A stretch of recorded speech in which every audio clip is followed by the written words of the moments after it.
l'adversaire a su exploiter, j'ai presque envie de dire, la seule occasion qu'ils ont eue lors de la deuxième période.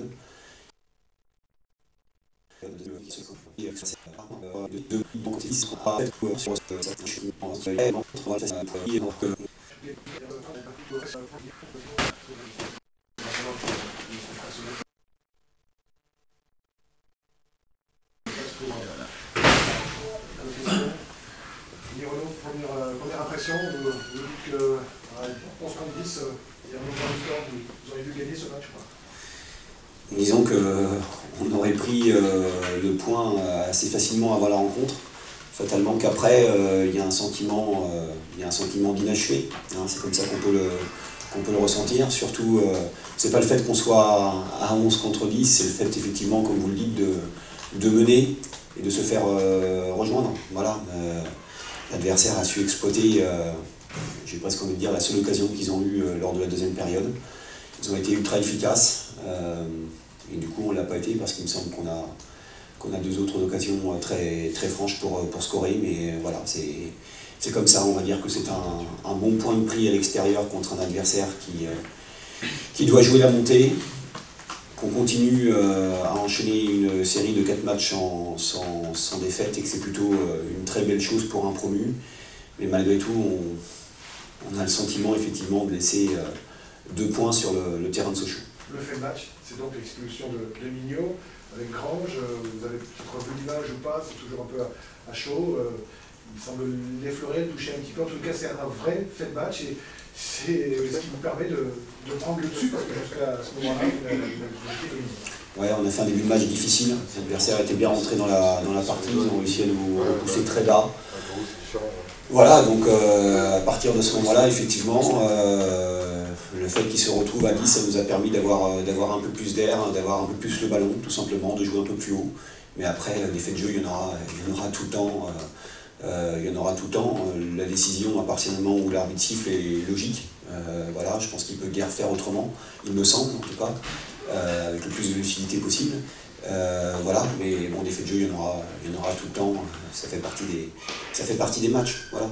Paris, c'est un produit, mais c'est un produit ambitieux, ça se voit. Non, il n'y a pas d'ambition, si ce n'est de vouloir exister à tous les matchs. On sait qu'on va jouer notre peau à toutes les rencontres. On est là pour essayer d'asseoir le club à ce niveau-là, tout simplement. C'est pas parce qu'il y a le nom de Paris dans notre club que d'un seul coup on se doit donner des ambitions qu'on n'a pas. Il faut savoir rester très, très humble, très mesuré par rapport à des clubs comme ce soir, tout simplement. Nous, on essaye d'apprendre, même si on essaye de recruter des joueurs d'expérience. Je pense que le club a besoin de se poser, de se structurer. On redécouvre le milieu pro qu'on n'avait pas connu depuis 32 ans. Donc voilà, ça faut le savoir. Et c'est pas simplement en recrutant quelques joueurs d'expérience que d'un seul coup on va se voir d'avoir d'autres ambitions que celles du maintien, tout simplement. Voilà. Comment vous trouvez cette Ligue 2 sur les 4 premiers matchs? Non, mais c'est ce qu'on pouvait attendre. En l'occurrence, tous les matchs vont être très accrochés. Pour l'instant, peu d'équipes sombres et il y a peu d'équipes effectivement qui s'envolent. Donc voilà, de toute façon, il y aura les gros cylindrés qui risqueront d'être là à la fin, tout simplement. On sait que ça va être un championnat difficile, âpre, qui se joue sur peu de choses. Mais encore une nouvelle fois, même si on est un brin déçu ce soir, je pense qu'il faut mettre en avant en tout cas l'abnégation, l'implication des joueurs sur le début du championnat. Voilà, j'aime cette équipe qui a pour l'instant du caractère et qui arrive au fur et à mesure quand même à tenir un peu plus le ballon, même si on était en supériorité numérique. Est-ce que vous pensez que aussi un petit peu, on dit toujours le four de la montée pour un promu, mais ça peut s'effondrer aussi à un moment donné ou c'est plutôt la même équipe finalement? Non, je le répète, c'est vrai qu'on a un nouveau groupe qui est en train de se mettre en place. Après, je le répète sans cesse, Orléans a bien commencé et a malheureusement mal fini. Voilà, on le sait, donc c'est pour ça que justement on n'est pas euphorique, on est juste. Quand on dit que le club doit essayer de se maintenir, c'est une vérité. Et c'est pas parce que les 4 premiers matchs ont été gérés correctement que d'un seul coup, voilà, on se donne d'autres ambitions. Effectivement, voilà, il y a beaucoup d'équipes qui sont bien parties et qui ont mal fini, l'inverse est aussi vrai. Donc on va ne tirer aucune conclusion, en tout cas sur le mois d'août pour l'instant, si ce n'est qu'on est content effectivement de ne pas connaître la saveur de la défaite. L'idée c'est de bien commencer et de bien finir. Exactement. Ça vaut pour tout le monde. Voilà. Merci à vous, bonne soirée. Merci beaucoup. Merci. Je ne peux pas rester pour cette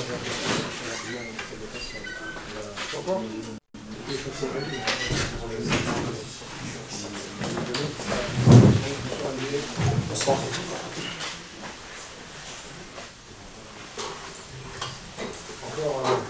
Il y a encore un match avec handicap, on va dire, un sacré handicap. Oui. Ce match-là avec le sentiment d'énervement de se dire on n'a pas le droit de se mettre dans cette situation et en même temps de se dire au moins on limite la casse. Il y a deux parties dans le match, de toute façon, jusqu'à l'expulsion et puis notre expulsion.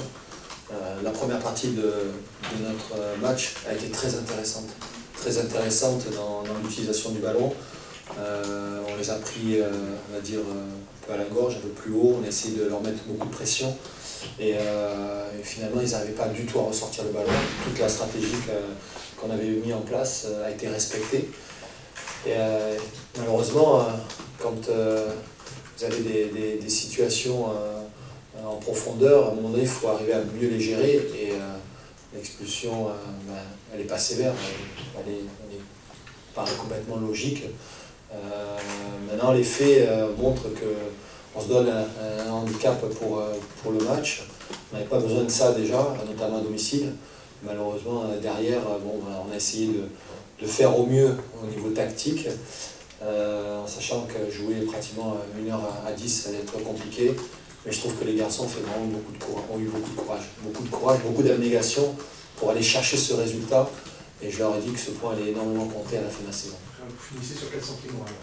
Plutôt quand même... De la frustration par rapport à l'expulsion, parce que je pense que j'aurais bien voulu voir à 11 contre 11 ce que ça aurait pu donner. Ça c'est mon grand point d'interrogation. J'aurais certainement pas la réponse, mais j'aurais bien voulu voir ça.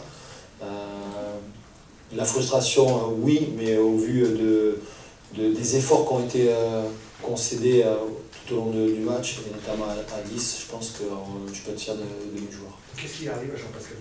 Il est fautif contre Metz, là, et une erreur quasiment de débutant, c'est incroyable sur ce joueur-là de voir commettre ces deux erreurs-là.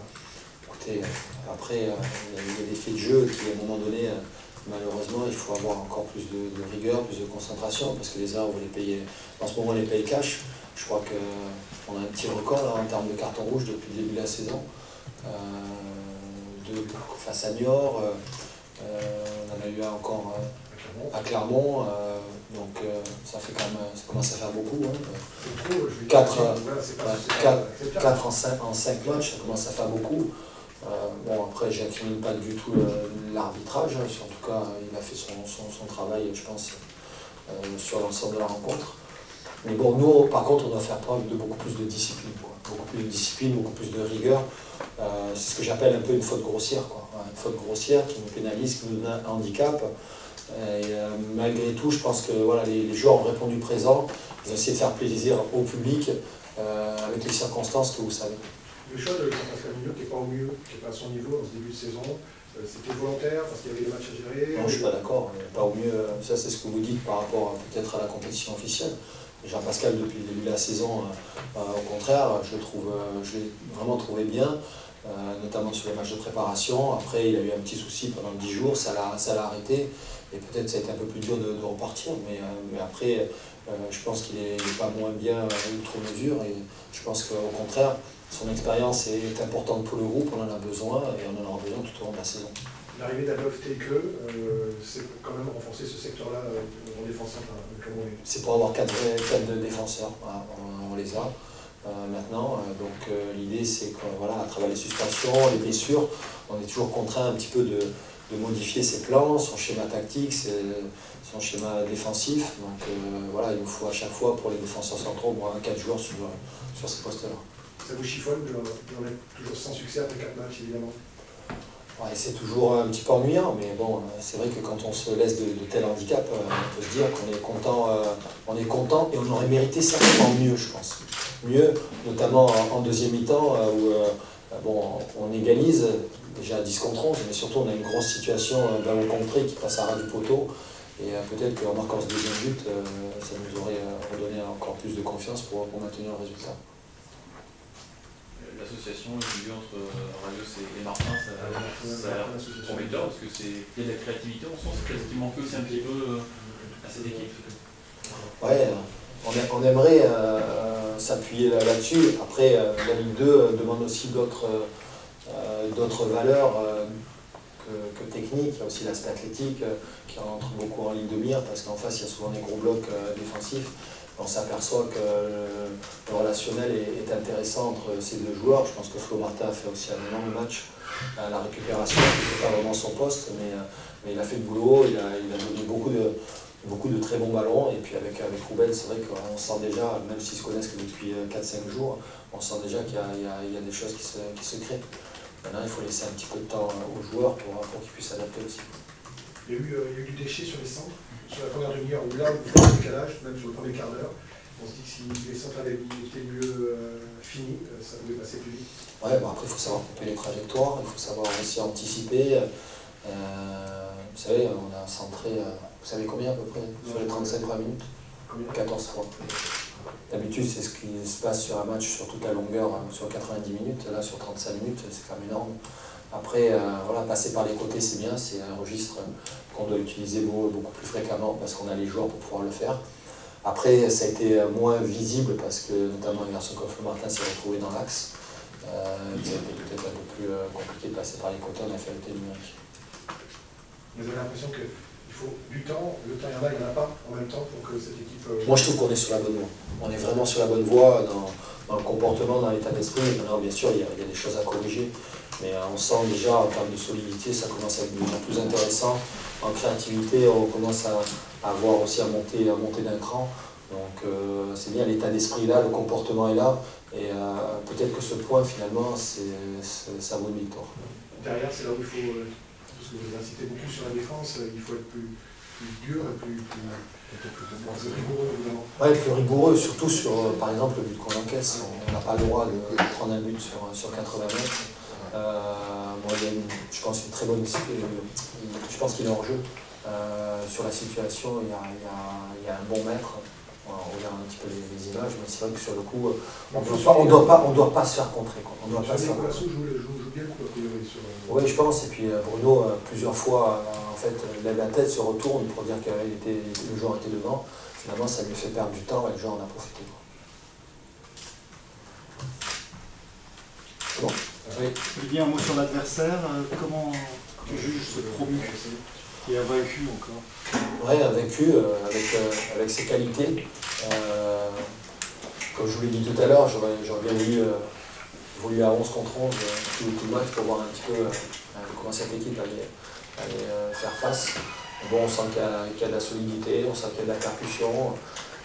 Voilà, je pense que on les a quand même par moments malmenés dans notre jeu, dans l'utilisation du ballon. Maintenant, on sent que ça reste solide. Il faut avoir sur la durée. C'est un rival pour éventuellement la montée ou... Écoutez, ils ont des ambitions. Ils ont des ambitions. Donc, vous savez, vous prenez l'exemple d'Ajaccio du Gazélec l'année dernière, ça les a pas empêchés de monter. Donc, écoutez, ce championnat il est très difficile. Il y a des étapes à chaque fois à passer. Maintenant, cette équipe de Paris a réussi une bonne saison, et puis nous on va se concentrer aussi à notre saison.